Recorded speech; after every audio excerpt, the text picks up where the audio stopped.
섭리다, providence라고 하는 말은 하나님의 영원한 작정과 계획이 실행되고 이루어지는 방식을 의미합니다.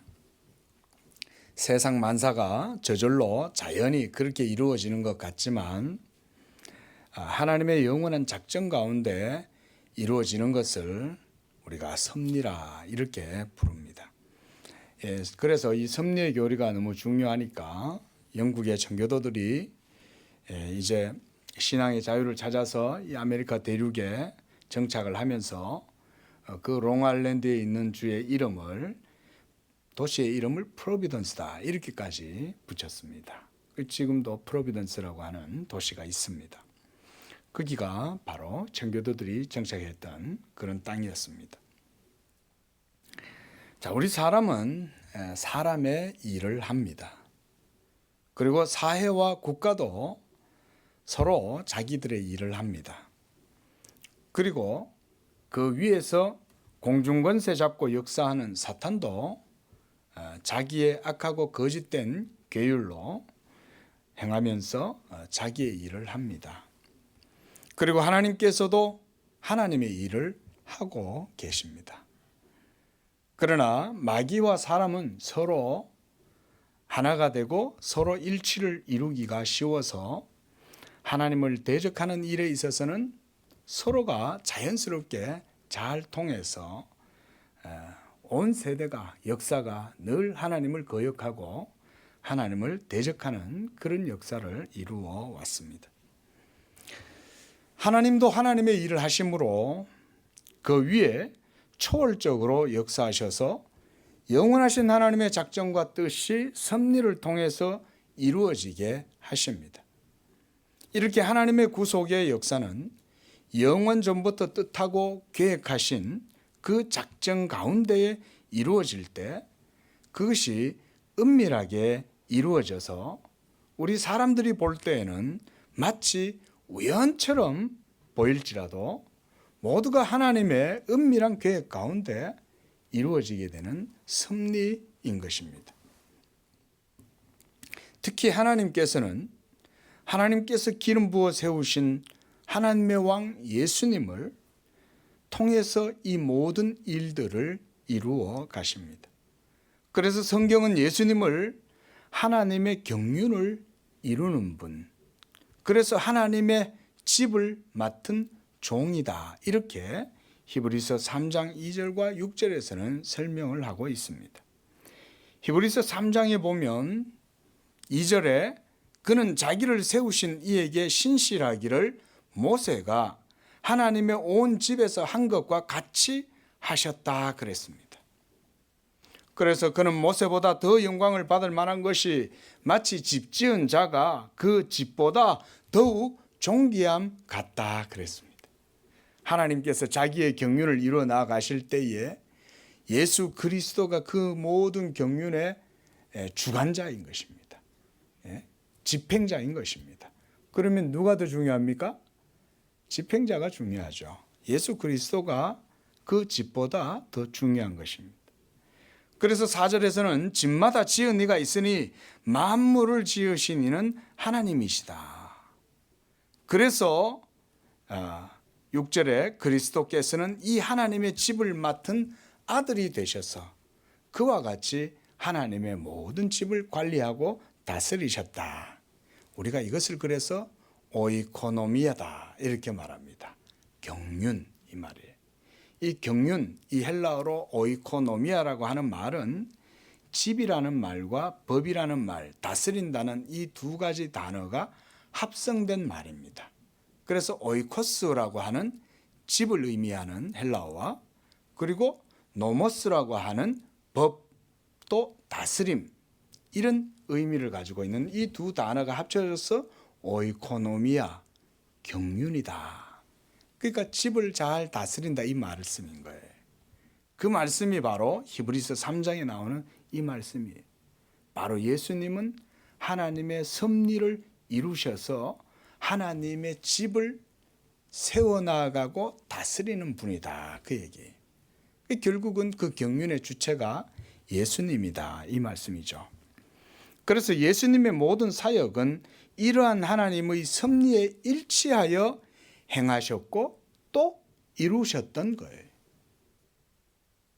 그래서 예수님의 인격과 사역이 하나의 복음 진리로 우리에게 제시되어지는 것처럼 예수님과 하나님 말씀 사이의 일치도 우리의 구원을 이루는 데 있어서 매우 중요한 영적인 진리와 교훈을 우리에게 제시를 해주는 겁니다. 만약 예수님께서 그 모든 사역 가운데 어느 것 하나라도 하나님의 말씀에 일치하지 않는 것이 있다면 우리를 위한 하나님의 의는 성립될 수가 없어요. 하나님께서 여러분들의 영혼을 구원하실 때에 여러분들의 영혼을 죄에서 구속함으로 자유케 하시고 하나님의 생명을 주시고 하나님의 영적인 자녀들이 되게 하실 때 예수님께서는 그 모든 일들을 다 하나님의 계명의 말씀을 따라서 행하셔서 이루신 것입니다. 그래서 예수님께서 아버지와 나는 하나이니라 이렇게 말씀하셨고 아버지께서 일하시니 나도 일한다 라고 얘기하셨고 아버지께서 내 안에 계시고 내가 아버지 안에 있음 같이 너희도 내 안에 있다 이렇게 말씀하셨죠. 이 모든 것들이 다 뭘까요? 영적인 일치를 의미하는 거죠. 예수님과 아버지는 일체예요. 동일하세요. 동일 본질이세요. 그래서 아버지를 아시는 것처럼 아버지도 아들을 그렇게 아시고 그렇게 서로를 아시되 영원히 동일하게 아시는 거예요. 그러면서 그 동일성 속에서 하나님 아버지와 아들, 성령 각 실체가 영원히 한 본질을 이루시면서 영원히 하나가 되시는 거예요. 그런데 우리의 구원이 바로 이와 같이 하나님의 하나 되심으로 인하여 우리의 영혼이 구원 얻도록 진리로 역사하시는 겁니다.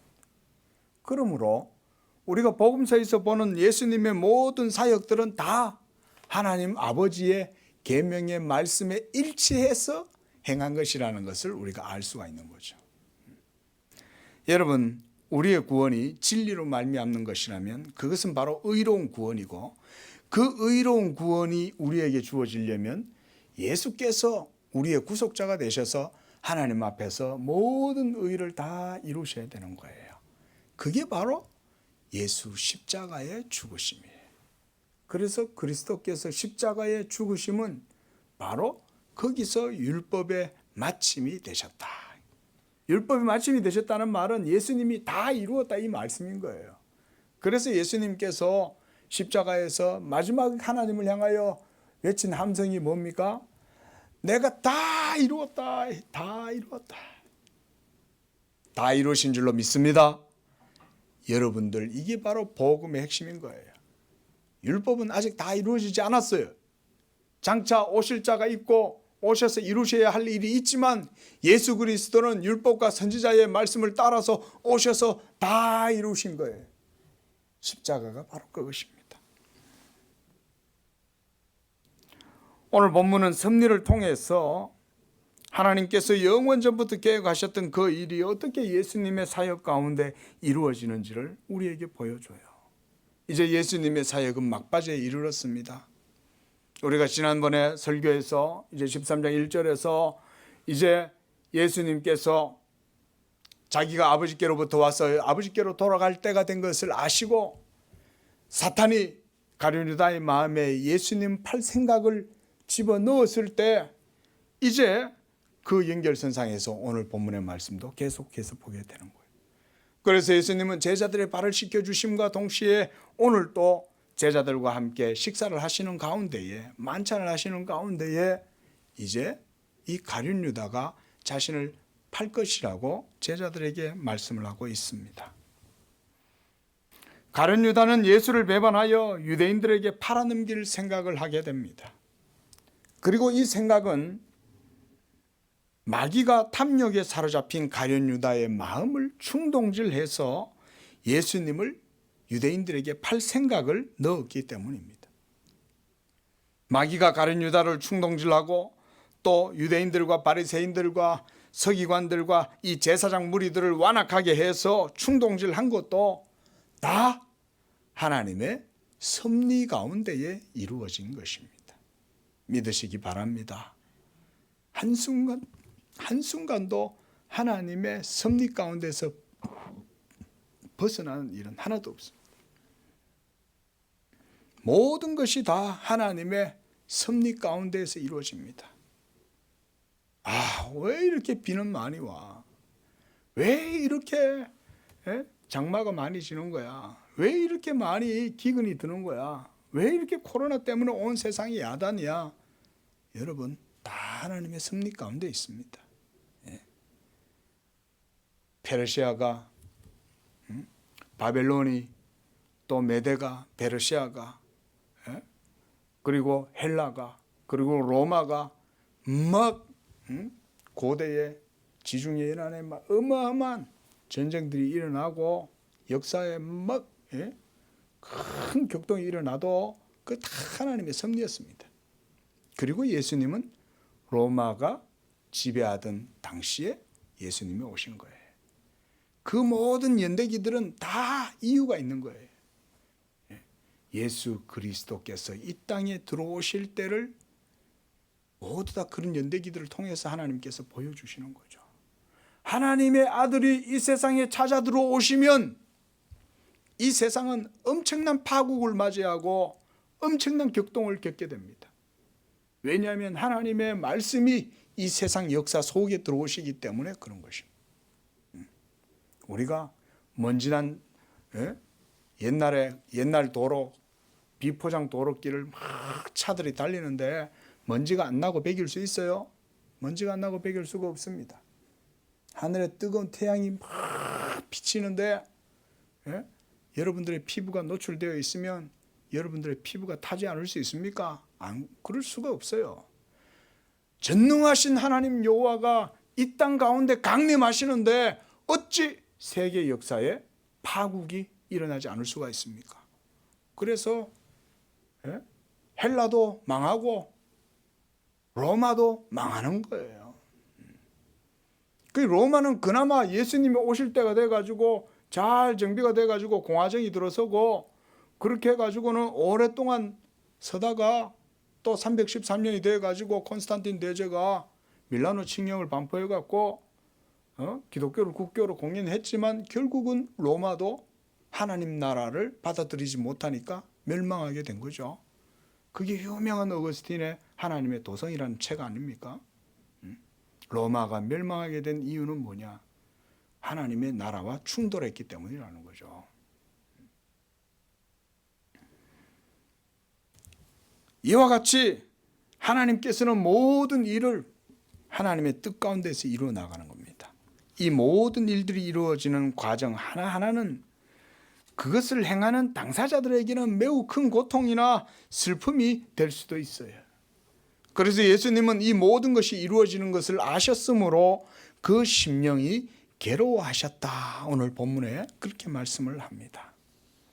예수님은 가룟 유다가 자신을 팔 것인지를 알고 계셨고 이제 자기가 세상을 떠나 아버지께로 돌아가실 때가 이른 줄을 아셨다고 이렇게 1절과 3절에서도 말씀을 하고 있어요. 그래서 주님은 가장 먼저 가룟 유다에 대해서 말씀을 하시는 것입니다. 진실로 진실로 이 모든 일이 이루어질 것이라고 강조하시는 것은 그 일이 일어나기 전에 미리 제자들에게 예고편을 알려주심으로써 이 모든 일이 일어난 이후에 예수님 자신이 바로 율법과 선지자들이 증거한 바로 그 메시아시요 하나님의 기름 부음 받은 종 그리스도라는 사실을 제자들에게 깨닫게 해주려고 하신 거예요. 예수님은 얼마나 이 지상에 있는 교회들을 돌보시는지 모릅니다. 지금도 지상의 교회들을 돌보시는 줄로 믿으시기 바랍니다. 그렇지 않다면 우리가 예수 믿을 이유가 없어요. 살아계신 예수님이 아니라면, 그래서 이 지상에서 예수교, 기독교가 그 예수님의 살아계심 가운데에 돌보심을 받고 있다는 것을 우리가 믿지 않는다면 우리가 이 땅에서 우리가 신앙생활을 한다는 게 무슨 의미가 있겠습니까? 예수님은 지금도 자기의 교회를 그와 같이 돌보고 하나님의 섭리 가운데 지키시는 것입니다. 그래서 주님은 가룟 유다가 자신을 팔 것이다 이렇게 말을 해요. 그러니까 제자들이 충격을 받은 거예요. 저마다 예수님이 그런 말씀을 하시니까 두려운 거죠. 예수님이 어떤 분입니까? 주님처럼 경이롭고 신성하고 능력 있는 분이 없잖아요. 그런 분이 말씀하신 거니까 이게 보통 말씀이 아닌 거죠. 그러니까 제자들이 막 술렁술렁한 거예요. 마태복음 26장이나 또는 마가복음 14장 또 누가복음 22장 이런 데를 보면 제자들이 서로 웅성웅성 그러는 거예요. 그래서 말합니다. 주여 접니까? 마태복음 26장에 보면 이렇게 말해요. 예수의 제자 중 하나 그가 사랑하시는 자가 예수의 품에 의지하여 누웠는지라. 자, 그러면서 우리가 마태복음 26장 말씀 한번 보시기 바랍니다.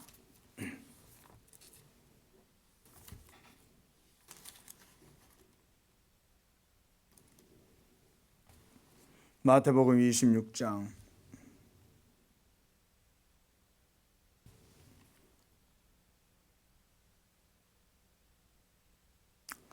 22절을 보면 21절에 주님께서 말씀해요. 내가 진실로 너희에게 이르노니 너희 중에 한 사람이 나를 팔리라. 22절에 그들이 몹시 근심하여 그랬어요. 몹시 근심하여 내가 예수님을 팔면 어떡하지? 내가 그렇게 나쁜 사람인가? 이러면서 자신들의 믿음에 대해서 막 경각심을 가지고 깨어 있었을 거 아니에요. 그렇죠? 그래가지고는 걱정이 돼가지고 다들 막 주님께 여쭤보는 거예요. 저는 아니죠. 저 아니죠. 예수님 저는 아니죠. 그러고 있는데 23절에 주님이 말씀하셔요. 나와 함께 그릇에 손을 넣는 그가 나를 팔자다. 이렇게 얘기하니까 25절에 예수를 파는 유다가 대답하여 이르되 랍비여 나는 아니지요. 나는 아니지요. 유다도 벌써 예수님을 팔 생각을 하고 있으면서 이렇게 예수님한테 대답을 하고 있는 거예요. 나는 아니죠. 그래서 주님께서 말씀합니다. 오늘 본문 요한복음 13장 26절에 보면 내가 떡 한 조각을 적셔다 주는 자가 크니라 하시고 곧 한 조각을 적셔서 가룟 시몬의 아들 유다에게 주셨다. 떡을 적셨다는 얘기는 초를 이렇게 양념 같은 데다가 찍어가지고 유다에게 주셨다는 거예요. 그런데 마태복음 26장에서는 네가 말하였도다 이렇게 말을 합니다. 자, 이렇게 서로 다른 내용들로 이렇게 되어 있지만 전체를 다 종합해 보면 서로의 관점이 달랐기 때문에 이렇게 적어 놓는 것이고, 여기서 동일한 내용은 결국은 유다는 예수님을 팔았다는 거죠. 배반했다는 것이죠. 자, 이렇게 오늘 본문에도 보면 예수님께서 유다에게 그 한 조각을 적셔서 주시고, 그것을 주실 때 27절에 보니까 조각을 받은 후 사탄이 그 속에 들어갔다 이렇게 말합니다. 자, 여러분 보십시오. 이게 바로 하나님의 섭리입니다. 가룟 유다는 탐욕에 사로잡힌 채 예수님을 따라다니면서 예수님을 통해서 하나님의 구원의 진리를 발견하지 못한 거예요. 예수님을 그토록 오랫도록 따라다니던 12제자 가운데 한 명이었잖아요. 그럼에도 이 가룟 유다는 예수님에 대한 믿음을 가지지 못했던 거예요. 결국은 맨날 예수님이 착한 일만 하고 돈 벌 생각은 안 하고 맨날 예수님이 가지고 있는 그 큰 능력, 그걸 가지고 사용하면 얼마나 큰 돈을 벌겠어요. 그죠? 만약 오늘날 예수님이 이곳에 계시면 많은 사람들이 예수님을 이용해서 정치적으로 이용하려고 할 것이고, 그 예수님을 각자 자기의 이익이 되도록 이용을 하려고 하지 않겠어요? 교회 정치인들이 왜 찾아옵니까? 교회 정치인들이 와가지고 왜 인사를 하고 예? 선거 때만 되면 교회 오고 왜 그러겠어요? 다 예수님 이용하는 거죠. 예? 가룟 유다도 그와 같다 이거죠. 여러분, 그래서 우리가 예수님을 믿을 때 조심해야 되는 거예요. 예수님을 믿을 때 진정으로 마음으로 하나님을 경외하고 하나님을 사랑하기 때문에 내가 예수님을 믿는 것인지, 아니면 뭔가 다른 꿍꿍이가 있어가지고 예수님을 믿으려고 하는 것인지를 우리가 잘 살펴봐야 된다는 거예요. 그래서 나의 믿음이 성경에 부합되는지, 나의 믿음이 하나님의 뜻에 따라서 온전하게 부합되는 믿음인 건지를 우리가 말씀을 통해서 항상 여러분들의 믿음을 검증을 해봐야 되는 거예요. 그렇지 않고 내가 그냥 교회 다니고 교회 와가지고 내 이익을 위해서 다니는 사람들 있습니다, 여러분. 정말 있어요, 그런 사람들. 그리고 그런 사람들이 결과적으로 맺는 열매는 믿음의 열매가 못 맺히죠. 안 맺히죠. 왜냐하면 다른 꿈꾸기를 갖고 와가지고 교회를 다니니까. 교회 와가지고 이 사람 저 사람 돈 빌려가지고 안 주고 안 갚고 도망가 버리고, 이런 생각 가지고 교회 온 사람들이 있어요. 정치적인 이유도 있고, 또 교회가 또 크고 잘 되면 또 그 주변에 있는 교회 상인들이 또 교회도 등록을 한다는 거예요. 왜 교회 등록을 하겠어요? 뭐 믿음으로, 예수 믿음으로 오는 사람들도 있겠지만 교회 등록해가지고 그 교회 많은 사람들이 자기 가게 식당 좀 이용하도록, 그런 것도 하나님 나라에 맞지 않죠. 가룟 유다가 바로 그런 마음으로 교회를 나온 거예요. 주님을 따른 거예요. 그리고 하나님은 그런 가룟 유다를 이용하셔서 예수 십자가의 이 큰 하나님의 구속 경륜을 이루는 도구로 그를 사용하시는 거예요. 진노와 저주의 도구죠. 누군가는 예수님을 배반하여 팔고, 그리고 그 예수를 팔았다라고 하는 빌미로, 샀다는 빌미로 은화 30전을 주고 그 예수를 십자가에 못 박아야 될 그런 일들이 일어나야 되는 거죠. 바로 이런 모든 일들이 하나님의 섭리 가운데 이루어졌다 이거죠. 그리고 이 섭리의 최종적인 결론은 바로 예수 십자가로 말미암아 있는 것입니다. 그래서 31절에 보면 그가 나간 후에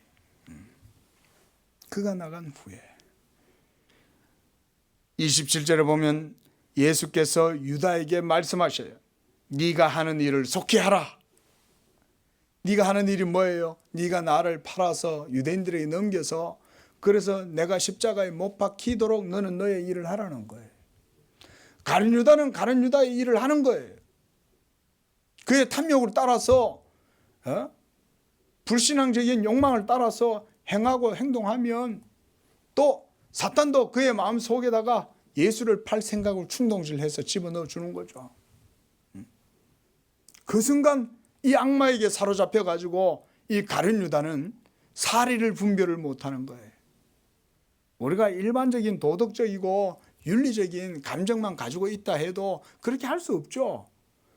도리를 저버리는 거잖아요. 신의를 저버리는 거 아닙니까? 의리를 저버리는 거잖아요.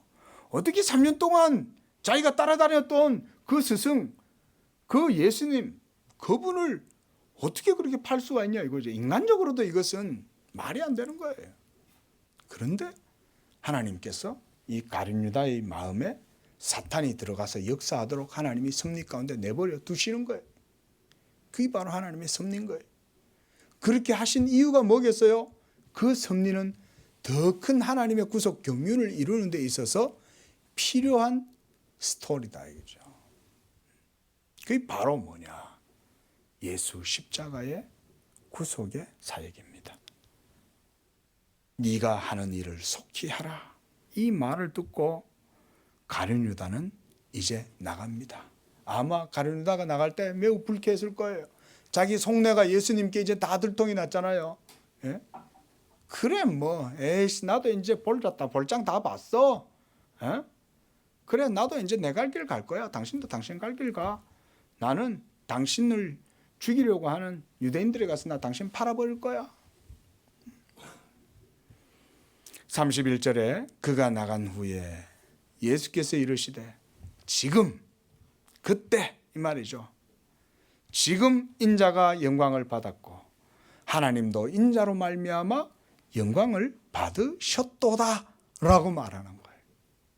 그 말은 무슨 얘기냐면 하나님의 섭리의 한 단계가 이루어졌다 그 말인 거예요. 하나님의 영원하신 작정이 영원전부터 계획하셨던 그 뜻이 이제 지금 막 가룟 유다가 나를 팔려는 생각을 갖고 나간 후에 이루어졌다는 거예요. 이제 이루어졌다. 그래서 이제 인자가 영광을 받았다. 주님은요 여기서 벌써 뭘 보냐면 십자가로 말미암아 이루어지게 될 하나님의 영광의 사역, 복음의 영광을 벌써 여기서 얘기를 하시는 거예요. 우리 주님은 때때로 이와 같이 시제 화법이 참 보면은 우리하고 조금 달라요. 보라, 주수 때가 이르렀노라 이러면서 예수님은 벌써 아직은 십자가에 못 박혀 죽지도 않으셨는데 벌써 희어져 주수할 때가 됐다고 말씀하시는 거죠. 그게 예수님의 시제에 대한 화법 아니에요.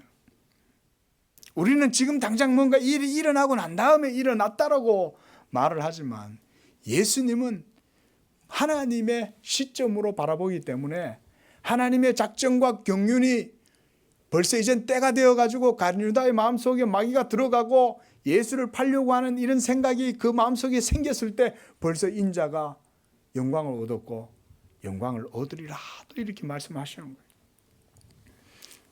그래서 지금 인자가 하나님 영광을 받았고 그를 보내신 하나님도 아들 예수로 말미암아 영광을 받으셨도다 라고 말하는 거예요.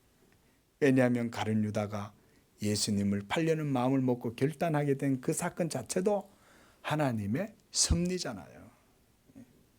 하나님의 허락하심이 없이는 가룟 유다도 그렇게 하지 않는 거죠. 그러나 가룟 유다는 그 때가 될 때까지 3년 동안 웅크리고 자기의 정체를 몰래 감추면서 뒷돈 챙기고 그렇죠? 공금횡령하고 자기 주머니에 착복하고 이러고 지냈던 거죠. 그렇게 악을 행하고 불법을 행하고 도둑질을 하면서도 가룟 유다는 그 마음의 양심이 조금도 찔림을 받지 않았던 거예요. 그렇게 크고 놀라운 기적의 능력을 보고 예수가 하나님의 아들이라고 하는 그 분명한 표지를 그를 통해서 봤을 텐데도 그는 조금도 양심이 찔리지 않은 거예요. 무서운 거 아닙니까? 여러분, 하나님의 손에 빠져들면 이렇게 무서운 거예요. 그래서 하나님께서요 마귀에게 내어주면 그 마귀가 버림받은 자들의 마음속에 온갖 악랄한 짓을 다 합니다. 히틀러 보세요. 악을 행하는 사람들을 보십시오. 사탄이 그 속에 들어가서 충동질 않고서는 그런 일들을 벌일 수가 없어요. 하나님께서 다 여러분 그런 섭리 가운데서 그렇게 하시는 겁니다. 그러나 하나님의 하시는 일은 무엇입니까? 하나님도 하나님의 일을 하시는데 그 하나님이 하시는 하나님의 일은 바로 예수 십자가로 말미암는 하나님의 구속의 경륜이에요. 하나님은 영원전부터 이것을 작정하신 거예요. 그래서 영원전에 세우신 하나님의 왕, 하나님의 집을 맡은 하나님의 아들, 이 예수를 하나님께서 세우셔서 십자가의 구속을 통해서 하나님의 집을 세우는 일을 하셨다. 그 일을 하나님께서 영원전부터 작정하고 계획하여 이제 때가 되어서 이제 예수가 십자가에 못 박힐 때가 되었을 때 가룟 유다의 마음에 사탄이 들어가서 예수를 팔아야 되겠다라고 하는 그 생각을 예수님이 보셨을 때 예수님은 하나님께 영광을 돌리신 거예요. 이제 드디어 하나님의 때가 되었다. 내가 죽고 십자가로 말미암아 내 모든 피와 나의 모든 살이 찢겨지고 고난당하고 내가 최후의 죽음으로써 내가 하나님 앞에 한 마리 어린 양이 되어 희생제물이 되고 그래서 하나님의 택하신 자들이 나로 말미암아 구원을 얻게 하시는 이 하나님의 크고 놀라운 뜻이 이제 이루어질 때가 되었다. 그 말씀을 이렇게 31절에서 하시는 거예요. 그리고 계속해서 32절에 만일 하나님이 그로 말미암아 영광을 받으셨으면 하나님도 자기로 말미암아 그에게 영광을 주실 것이다. 이 말씀은 뒤에 가면 또 계속 우리가 볼 수 있기 때문에 제가 깊이 설명 안 드려요. 우리 주 예수님을 하나님께서 영화롭게 하시는 이유는 그가 하나님의 모든 일을 완벽하게 수행하심으로써 하나님이 그에게 상을 주시는 거예요. 예수님은 모든 하나님의 일을 충성되이 감당했기 때문에 그의 모든 행위가 하나님께로부터 보상을 받는 거죠. 그리고 하나님께서 그를 영화롭게 하신다. 그에게 영광을 주시리니 그러는 거예요. 그러면 곧 주시리라. 곧 주시리라는 말씀은 내가 지금 이제 곧 십자가로 말미암아 억만 죄악을 다 짊어지고 하나님의 율법의 저주를 짊어지고 지옥의 형벌을 당하겠지만, 그러나 하나님께서 약속하신 그 말씀대로 나를 사망 가운데에서 이렇게 세우실 것이요. 할렐루야. 그렇게 해서 이제는 하나님께서 나를 지극히 높여 모든 이름 위에 뛰어난 이름이 되게 하고 나로 하여금 다시 하나님 보좌 우편에 앉게 하실 것이다. 곧 주시리라. 이렇게 말씀을 하시는 거예요. 그러므로 33절에서 주님은 말씀합니다.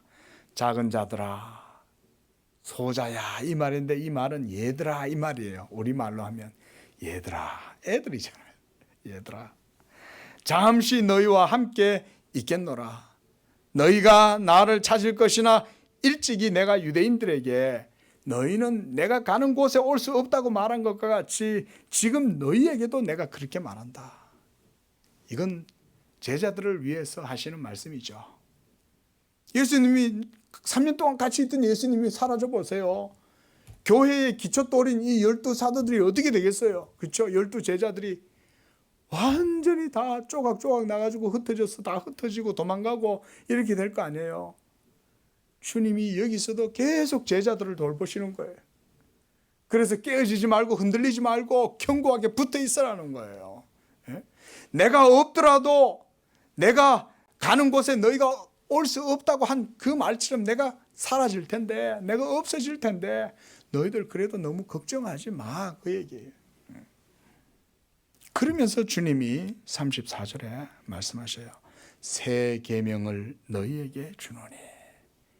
이 새 계명을 주시는 이유는 그들을 더욱더 확고하게 주님의 말씀 가운데 묶어두시기 위해서 이렇게 하시는 거예요.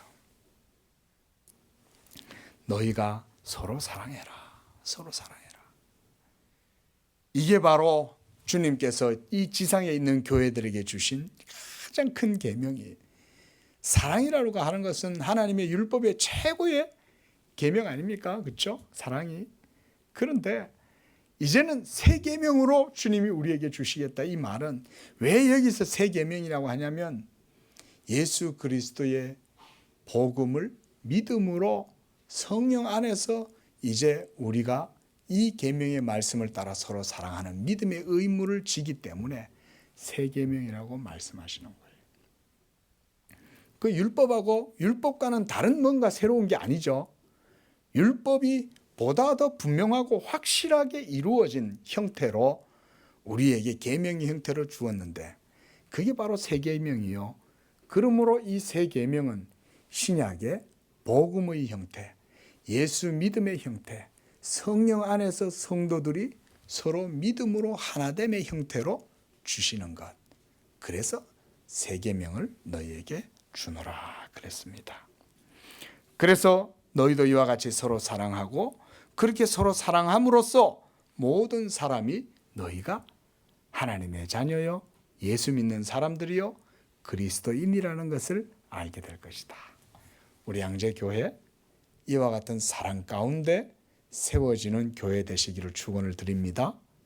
이런 사랑을 가지고 교회가 서면 성도들이 복을 받아요. 왜냐하면 주님의 계명이 그 성도와 교회들 가운데, 성도들 가운데 체화되어져서 이루어지는 거잖아요. 그러면 하나님의 말씀이 그 가운데 이루어지니 당연히 율법의 계명이 이루어지면 거기엔 하나님의 복이 임하는 건 율법의 약속이잖아요. 맞죠? 예? 율법에도 말씀하셨잖아요. 너희가 이 율법을 행하면 내가 이로써 너희에게 복을 주고 강하게 하고 능력이 되고 뭐 여러 가지 하나님께서 언약의 복을 약속하셨잖아요. 바로 그 모든 게 다 사랑 안에 다 들었다 이거죠. 예수 믿음으로 성령 안에서 복음의 은혜 안에서 사랑하면 그대로 하나님의 모든 율법의 약속이 우리 성도들에게 주어지는 것이다. 이렇게 말씀하는 거죠. 이렇게 주님께서 어디로 가신다고 할 때 시몬 베드로가 말합니다. 주여 어디로 가시나이까? 주님께서 내가 가는 곳에 너희가 지금 올 수 없다라고 얘기한 것은 벌써 여러 번 말씀하셨어요. 요한복음 7장 34절, 요한복음 8장 21절, 그리고 오늘 본문에서도, 그 다음 14장에서도, 14장 3절에서 4절에서도 그 말씀을 하세요. 이렇게 계속 어디로 간다고 말씀을 계속 하는데 제자들은 도대체 그게 어딘지를 잘 모르겠는 거예요. 유대인들은 당연히 모를 것이고 예수님을 따라다니는 제자들조차도 예수님이 어디로 간다 하니까 주여 어디 가시려고 그러십니까? 가지 마세요. 가지 마세요. 어찌 보면 당연하지만 이것은 또한 제자들의 영적인 무지 때문에 그런 것이죠. 주님께서 내가 가서 그곳에 가서는 너희들이 거처할 처소를 내가 마련할 것이고 내가 다시 와서 너희들을 그리로 인도할 거다. 우리 주님 지금 거기 계시는 줄로 믿습니다. 우리 예수님은 지금 거기 계시는 거예요. 내가 가는 곳 바로 하늘 아버지 보좌, 영광의 보좌, 거기에 우리 예수님이 지금 계시는 것입니다. 그러나 아직까지는 제자들은 이 하나님의 구원 경륜이 이루어지지 않아서 지금은 몰라요. 그래서 이렇게 말하는 거예요. 주여 어디로 가시나이까? 베드로의 질문에 주님이 대답합니다. 내가 가는 곳에 네가 지금은 따라올 수 없다. 내가 가는 곳, 먼저 십자가를 얘기하는 거죠. 그렇죠? 1차적으로는 십자가인 거예요. 그 십자가에 너는 지금은 따라올 수 없어. 그러나 후에는 따라오리라. 이때 후에는 어떤 때일까요? 성령을 받고 난 후에는 따라온다는 거예요. 여기 다 여러분의 구속사적인 섭리와 경륜의 때가 다 있습니다. 이 속에. 그래서 37절에 베드로는 자신만만하게 말해요. 무슨 말씀이세요? 내가 지금 어찌해서 따라갈 수 없다고 말씀하십니까? 저는요 주님을 위해서는 제 목숨도 버려요. 이러면서 막 호언장담하는 거죠. 그때 주님께서 다시 말합니다. 네가 나를 위하여 목숨을 버리겠느냐? 내가 너를 위하여 목숨을 버린다 이 말이죠. 너는 도리어 내가 너를 위하여 목숨을 버리고 십자가에 내가 못 박힐 때에 그 현장에서 너는 나를 3번이나 부인하게 될 거야. 저는 이 말씀도 주님이 베드로를 위해서 하신 말씀이라고 생각해요. 이 말씀에서 주님은 전혀 베드로를 책망하는 기색이 없죠. 너 두고 봐봐. 너 반드시 너 나 부인할 거야. 너 그런 놈이야 너. 내가 너 다 알아. 네가 뭐 믿음이 있다고 이러면서 책망하시는 게 아니죠. 이런 투가 아니라 네가 나를 3번 부인할 거다. 일어나게 될 일을 사실적으로 객관적으로 그냥 말씀해 주시는 거죠. 그리고 이렇게 말씀하심을 통해서 나중에 베드로는 어떻게 되겠어요? 자기가 예수님을 실제로 그렇게 3번이나 부인하게 되잖아요. 그럼 그 베드로의 마음은 얼마나 정말 진짜 자기감이 들 거 아닙니까? 그렇죠? 그러면 이 베드로는 주님의 말씀을 떠올릴 거예요. 아, 주님이 내가 주님을 3번 부인할 거라는 것을 다 알고 계셨구나. 그러면 베드로는 주님의 모든 전지전능하심을 알므로 베드로는 거기서 위로와 소망을 얻게 되는 거예요. 그렇죠? 내가 이런 존재라는 것, 내가 이렇게 연약하고 내가 보잘것없고 부족하고 내가 이렇게 하나님 앞에 결코 온전치 못한 자인 것을 주님이 다 아셨음에도 불구하고 그걸 내게 말씀해 주셨구나. 주님은 날 다 아시는구나. 이걸 알면 자존심 상해서 자살 안 하는 거예요. 그렇죠? 여러분 우리 보잘것 없습니다. 여러분 우리 사람은요 하나님 앞에서 보잘것 없어요. 우리 존재는요. 우리는 쉽게 깨어지고 쉽게 무너지고 우리는 쉽게 주를 배반하고 우리는 쉽게 하나님의 뜻대로 나아가지 못하고 성령을 거스르고 그렇게 살아가요. 그게 바로 우리들 자신이에요. 그 베드로와 똑같아요, 우리는. 그러나 주의 성령이 베드로를 붙들면 이 베드로가 코바데스 도미네. 코바데스라는 영화에서 보면 베드로가 거꾸로 매달려서 순교를 당했다고 그러잖아요. 그렇게 되는 거예요. 모든 사도들이 다 순교를 당하잖아요. 다 순교를 당하는데도 그들이 주님을 부인하지 않는 이유는 주의 성령이 그들 가운데 함께 하시기 때문에. 예수님이 십자가에 못 박히셔야 될 그 이유는 바로 우리에게 생명의 영, 우리를 살리는 영, 성령을 주시기 위해서 그 길로 가는 거예요. 그래서 주님은 지금 너희가 지금은 나를 따라올 수 없지만 후에는 따라오리라. 그 말씀을 하시는 것입니다.